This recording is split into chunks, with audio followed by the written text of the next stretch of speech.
This is the question of WBJE 2025 PYQ और इस question में हमें गिवन है कि the minimum wavelength of Lyman series lines is P, then the maximum wavelength of this lines is. हमें दिया है कि जो लाइमैन सीरीज है उसका जो मिनिमम वेवलेंथ है वो है पी। सो मैक्सिमम वेवलेंथ इसका क्या होगा? सो आप देखो कि जो फॉर्मूला होता है हमारे पास वेवलेंथ का, वो आता है हमारे पास 1/λ इज इक्वल टू आर 1/।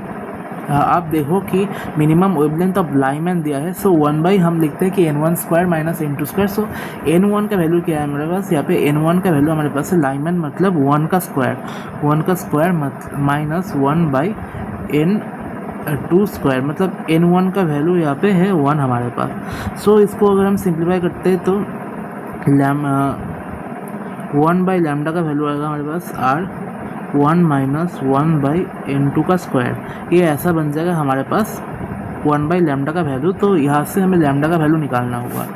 आप एक बार ऐसे कर लो कि 1/λ is equal to r 1 minus 1/इन्फिनिटी का स्क्वायर, जो कि इन्फिनिटी होगा और ये पूरा 0 हो जाएगा। So lambda is equal to 1/r, ये ऐसा बन जाएगा।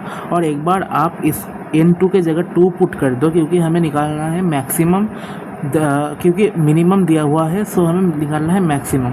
सो एक बार हमने ये निकाल लिया और एक बार हम 1/λ is equal to r 1 minus 1/2 put कर लो। सो ये 1/4 बन जाएगा, क्योंकि 2 का स्क्वायर होता है 4 हमारे पास। सो ये हो जाएगा हमारे पास 4 minus 1 is equal to r 3/4। So lambda हो जाएगा हमारे पास 4r/3। सो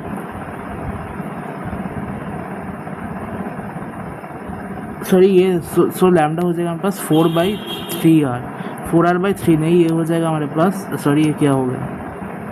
सो लैम्डा का जो वैल्यू आया हमारे पास, वो लैम्डा का वैल्यू हमारे पास आया 4/3r, 4/3r।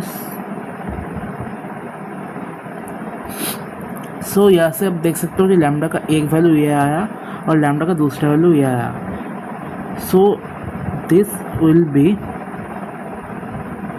the maximum value of lambda and this will be the minimum value of lambda. So the minimum value of lambda, so minimum value of lambda is already given as p is equal to 1/r. So if p is equal to 1/r, then lambda is equal to 4/3p. So option number A will become the correct answer. So in this question we get that the option number A, that is 4p/3, will be the correct option.